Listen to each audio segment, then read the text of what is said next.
Il a bon dos le détroit d'Ormuz.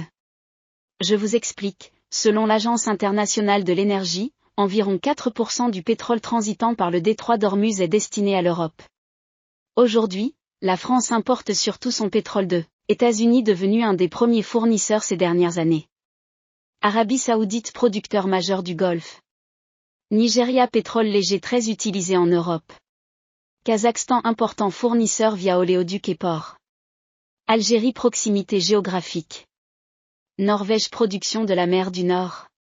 Plutôt que de réduire les taxes, ce qui serait la solution la plus économique, ce gouvernement préfère accorder des aides, dont certaines paraissent totalement déconnectées de la réalité, en recourant à l'emprunt. Cela ne fait qu'aggraver les dépenses publiques et pénaliser davantage les Français. Nous subissons ainsi une double peine, non seulement nous faisons face à la hausse des prix, mais en plus nous devons en financer le coût à crédit. Illustration avec ce diable de Lecornu. On a décidé de faire des aides mensualisées ciblées, on refuse toute forme de logique de chèques généraux ou de baisse massive de taxes, déclare Sébastien Lecornu. En langage macronard, ça veut dire qu'ils ne vont rien faire. Vous êtes priés de souffrir en silence, mais en même temps, ils vont faire semblant de s'agiter pour vous. Roland Lescure, notre ministre de l'économie. De manière très concrète, ça veut dire pour une personne seule, en dessous de 17 000 euros par an, vous serez éligible. Pour un couple avec 2 enfants, c'est plutôt 50 000 euros par an. Donc ça, c'est le revenu. Ce sont les 50% des foyers. Ah oui, c'est détestable la bureaucratie. Il fallait l'imaginer et ils l'ont fait. Une aide pour ceux qui gagnent moins que le SMIC et doivent faire au moins 15 km pour travailler. Autrement dit, un dispositif si bien calibré qu'il vise une catégorie quasi mythologique. Mais rassurez-vous, l'administration, elle, trouvera bien des CERFA entre formulaires, contrôles et recours pour complexifier encore l'affaire. Tout ça pour éviter les 2 solutions pro-gueux pour sauver la population. Baisser les prix de l'essence. Mais cette mesure ne sera jamais prise. La raison ? C'est interdit par l'Union européenne et cela obligerait la France à trouver des économies, par exemple sur le renouvelable, la fin des subventions, 14 milliards d'euros, à ces monstrueuses et inutiles éoliennes. Mais attention, la réalité risque de rattraper la grosse commission. Les sacs poubelles vont augmenter. Les laits vont augmenter, les yaourts vont augmenter, les fruits et légumes vont augmenter, les shampoings vont augmenter, les bouteilles d'eau minérale vont augmenter. Vive la mondialisation et la désindustrialisation de l'Europe. Nous ne produisons plus rien. Nous prenons donc en pleine face la crise mondiale. Vous savez quelle est la grosse crainte désormais de l'Union européenne ? La colère générale. Et oui, face aux pénurie, face aux prix qui s'envolent, l'Union européenne est dans la tourmente. Leur grande angoisse. Face au prix de l'essence qui explose, ces ex-gilets jaunes sont prêts à retourner dans la rue. Ça commence à bien monter. Pour contrer les manifestations qui viennent, le gouvernement a un plan. Vite, vite, amnésie générale. Je communique sur le nucléaire pour faire oublier que c'est moi qui ai fermé Fessenheim. People, allez Gabi, fais-nous ta Cosette. Et bien entendu, la censure. Enterrer le rapport sur l'audiovisuel public serait une faute démocratique. Charles à l'oncle. Remarquez que la Macronie n'est pas à une faute démocratique près. Rappelez-vous les 49.3.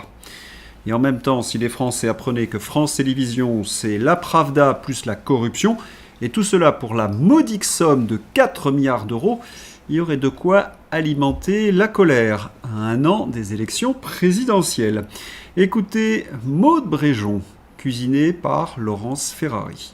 C'est un petit peu Ma question, c'est est-ce que vous souhaitez que ce soit rendu public et que les Français aient accès à cette information-là ? Mais si je lis le rapport, je vous donnerai mon Parce que avis. s'il ne vous convient pas le rapport, il vaut mieux l'enterrer ? Vous me demandez de me positionner sur quelque chose que je n'ai pas lu, Laurence Ferrari. Non, je vous demande de vous Et positionner par ailleurs, sur un principe démocratique. Interrogée par CNews concernant la publication du rapport, la porte-parole du gouvernement n'a pas su répondre à la journaliste. En tous les cas, Maude Bréjon vient d'avouer quelque chose. La Macronie exerce la censure. Et oui, elle doit lire le rapport de cette commission pour l'approuver. C'est la définition officielle de la censure. Un scandale aux États-Unis très intéressant. A-t-on les mêmes à la maison? De quoi s'agit-il? États-Unis.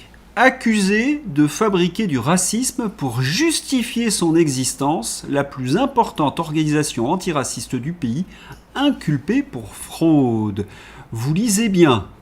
Le SPLC, ONG de gauche, inculpé pour avoir financé le Ku Klux Klan et groupe raciste avec des millions de dons. Ils créent le problème, puis se vendent comme la solution. Démocrates et leurs alliés en plein malaise. C'est la confirmation de ce que l'on affirme depuis des années. L'antiracisme est un business. D'ailleurs, c'était Alain Finkielkraut qui l'avait théorisé. Et là, c'est officiel. Elon Musk. Le SPLC est une organisation criminelle qui a financé des groupes de haine d'extrême droite et organisé de fausses manifestations d'extrême droite afin de pouvoir ensuite faire volte-face et lever des fonds à partir d'eux, tout en les utilisant comme prétexte pour réprimer ces manifestations. Je réitère ma question. À votre avis, est-ce qu'on a les mêmes en France? Voyons voir. Manon Aubry. Premier élément, faire en sorte qu'il n'y ait pas de débat possible et qu'il n'y ait pas de liberté d'expression pour agir en toute impunité. Manon Aubry. Elle veut lancer un mandat d'arrêt contre Elon Musk parce qu'il refuse de se plier devant la censure française. Vous ne pouvez pas mettre en place ce business de l'antiracisme dans un pays démocratique où la presse est libre. Que se passe-t-il donc? Eh bien, la gauche fait tout pour bâillonner l'information. La gauche et la France insoumise ont-ils comme unique projet d'installer la tyrannie par la censure en une semaine? Emma Dufour veut censurer le canon français. Manon Aubry, on vient de le voir, veut faire arrêter Elon Musk, supprimer X. Le député de la France insoumise, Thomas Porte, vomit sur les rugbyman. Je vous en parle dans un instant. Unanimement, les progressistes veulent fermer CNews. Quant à la gauche, socialiste, les Verts, cette gauche veut rétablir les ZFE contre la démocratie via le Conseil constitutionnel. Quant aux journalistes de l'E-Monde, ils veulent empêcher tout débat sur la critique du fanatisme. Ils attaquent Boualem Sansal. Mais quelle est leur différence avec Emmanuel Macron? Contrôle total de la presse, intimidation, censure, insultes, diffamation, c'est ça leur modèle économique à tous ces européistes. Jusqu'à vomir sur des écrivains qui ont subi les geôles d'État totalitaires. Il y a 60 ans, cette même gauche vomissait sur le dissident Andreï Sakharov. Une tradition maintenue avec Boualem Sansal, sorti des geôles algériennes. Écoutons. Clémentine Golden. Oui, tout le monde est un instrument en fait. Effectivement, Boualem Sansal, c'était une espèce de prise de guerre, mais c'est un auteur qui vend pas beaucoup de livres. Là, il y a une promesse effectivement que ça vendra peut-être des exemplaires pour le prochain parce qu'il a été détenu en Algérie, mais c'est ni un très bon écrivain, ni un très gros vendeur. En fait, ce qui se joue... Qu'est-ce que la désinformation sur France TV et Le Monde? Boualem Sansal n'est ni un très bon écrivain, ni un très gros vendeur. Selon la journaliste Culture du Monde, le roman de Sansal, 2084, fut notamment un énorme succès avec plus de 400 000 lecteurs. Artus de Vatrigan. Comme tous les écrivains, on peut discutailler des qualités. Faut-il encore avoir des arguments, chère madame? Mais les chiffres, c'est fascinant de mentir avec un tel aplomb. Peut-être que cette question vous a traversé l'esprit. Mais pourquoi la gauche diffame-t-elle Boualem Sansal? Parce que l'écrivain remet en cause tout leur modèle idéologique et économique. Il montre que les progressistes mentent, que tout est bidon, et que les victimes ne sont pas celles que l'on croit. Boualem Sansal, les juges sont responsables au moins de la moitié des problèmes de l'État de la France. Boualem Sansal dénonce donc le laxisme judiciaire. Mais il fait mieux. Il accuse cette gauche d'être complice des fanatiques. Oui, ceux qui sont animés d'un esprit de conquête. Cette gauche que l'on appelle la gauche Kouachi, avec un bel exemplaire, Virginie Despentes, sur CNews, Pascal Praud. Effectivement, dit j'ai un amour débordant pour les frères Kouachi, qui est reçu dans une antenne sans qu'on lui rappelle le moindre de ses paroles, qui édite des livres c'est la liberté d'expression, il n'y a absolument aucun souci là-dessus, mais tu peux simplement l'interroger, lui demander. Pascal Praud est revenu sur cette séquence hallucinante où les journalistes de quotidien, Barthès, Affati, Belvert, Gasnier, ont eu peur de relancer Virginie Despentes sur ses propos abjects sur les frères Kouachi. C'est ça le progressisme. Justifier le crime, l'agression sexuelle, on en a parlé il y a quelque temps, mais à la condition que les monstres soient de leur camp. C'est la définition de la barbarie. Mais attention, subventionné avec vos impôts. Et si on voulait avoir encore un exemple de ce business, il suffit d'écouter Thomas Porte. Thomas Porte dénonce le manque de mixité dans le rugby. J'ai joué depuis petit au rugby. On n'était quasiment que des blancs.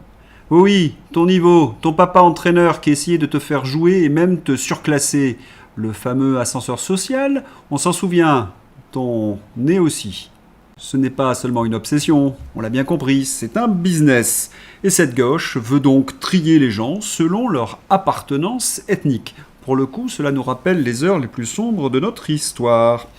Quant aux rugbyman, ceux de la diversité, ils ont répondu vertement à Thomas Porte. Voilà, ces progressistes aimeraient que l'on s'excuse en quelque sorte d'exister. Pardon d'être français en France.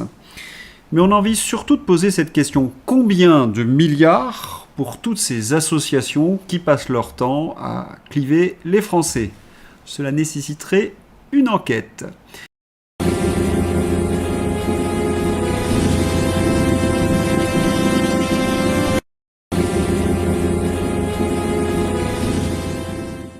La députée Amélie de Montchalin a été filmée en train de déguster ses crottes de nez en pleine séance à l'Assemblée. Pas de chance. Crotte de nez. Sur ce, bon appétit, merci d'avoir regardé et bonne soirée.